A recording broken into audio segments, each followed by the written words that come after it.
नमस्कार मित्रों, जय सिया राम। मित्रों, आप सभी का मेरे YouTube चैनल विराट ज्योतिष चिंतन में हार्दिक स्वागत है। मित्रों, आज के इस वीडियो में हम चर्चा करेंगे आकस्मिक धन प्राप्ति के योगों की।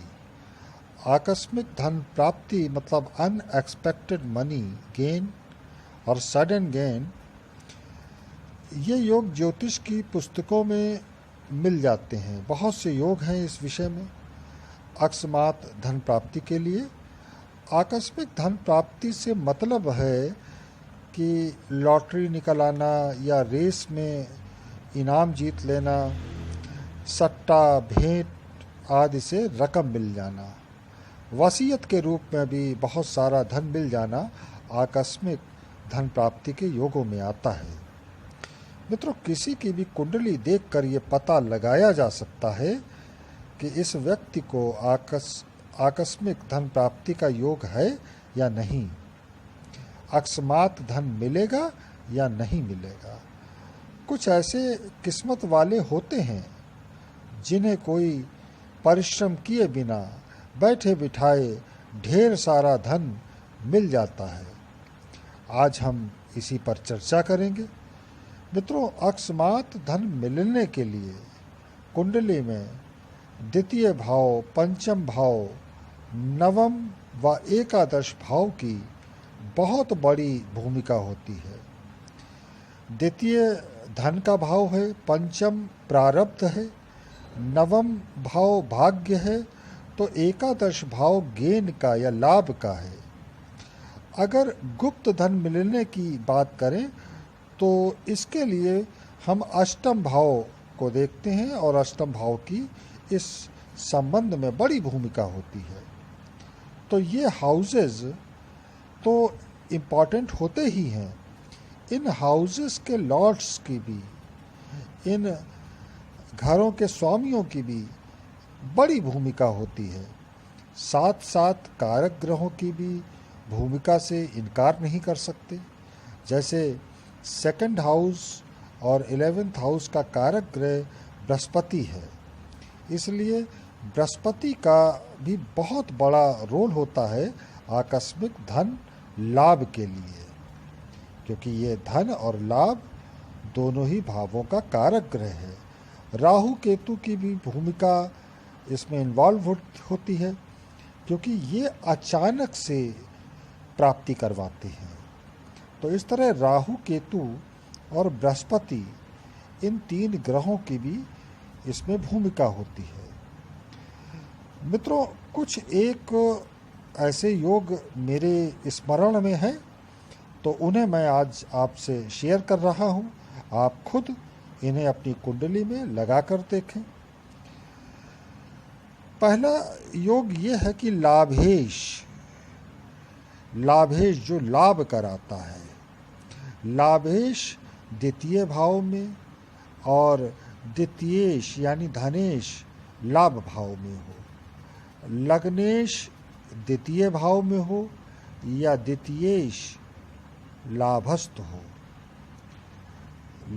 फिर से इसको सुने, लग्नेश द्वितीय भाव में हो यानी धन भाव में हो और द्वितीयेश लाभ भाव में हो, तो ये एक बड़ा योग होता है आकस्मिक धन लाभ का। चंद्रमा से तीसरे, छठे, 10वें, 11वें स्थानों में अगर शुभ ग्रह हैं तो एक बड़ी पॉसिबिलिटी होती है आकस्मिक धन लाभ की। पंचम भाव, जैसा मैंने आपको बताया था कि ये प्रारब्ध का भाव होता है, तो प्रारब्ध में धन है या नहीं अकस्मात, तो उसके लिए ये हाउस बड़ा महत्वपूर्ण होता है। तो पंचम भाव में अगर चंद्र मंगल योग हो तथा पंचम भाव पर शुक्र की दृष्टि हो तो एक बड़ा योग हो जाता है आकस्मिक धन लाभ का। एक और योग है चंद्र मंगल योग, जिसे हम लक्ष्मी योग का भी नाम देते हैं।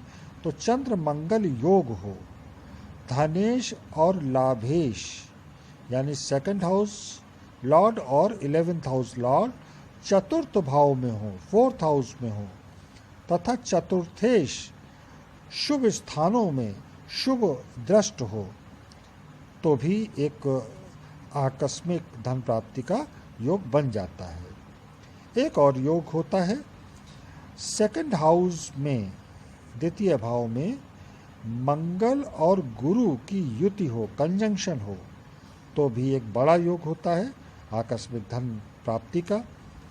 एक और योग होता है जिसमें अष्टम भाव को हम इन्वॉल्व करते हैं, और वह होता है जब धनेश अष्टम भाव में हो और अष्टमेश धन भाव में हो, यानी second house Lord 8th house में हो, 8th house Lord second house में हो, तो ये एक बड़ा योग गुप्त धन प्राप्ति का बन जाता है। एक और योग है लग्नेश धन भाव में तथा धनेश लग्न में हो, यानी सेकंड हाउस और लग्न का राशि परिवर्तन हो, यानी लग्नेश धन भाव में, धन भाव का स्वामी लग्न में, तो एक बहुत अच्छा योग होता है आकस्मिक धन लाभ का। एक योग है जब गुरु और चंद्रमा की युति कर्क राशि में हो और second house, 4th house, 5th house, 9th और 11th हाउस इनमें से किसी भी हाउस में हो, तो भी बड़ी पॉसिबिलिटी हो जाती है आकस्मिक धन लाभ की। और अंत में एक योग और मेरे को ध्यान आता है कि द्वितीय और पंचम भाव के स्वामियों का राशि परिवर्तन हो, यानी second house Lord 5th house में बैठ जाए और 5th house Lord second house में बैठ जाए, तो ये एक बड़ा योग हो जाता है आकस्मिक धन प्राप्ति का। तो मित्रों, ये मेरा प्रयास था आपको आकस्मिक धन प्राप्ति के कुछ योग बतलाने का। आशा है आप इससे लाभान्वित हुए होंगे। इसी के साथ अब मैं अपनी वाणी को विराम देता हूँ। मिलेंगे अगले वीडियो में फिर किसी नए विषय के साथ। तब तक जय सिया राम, नमस्कार।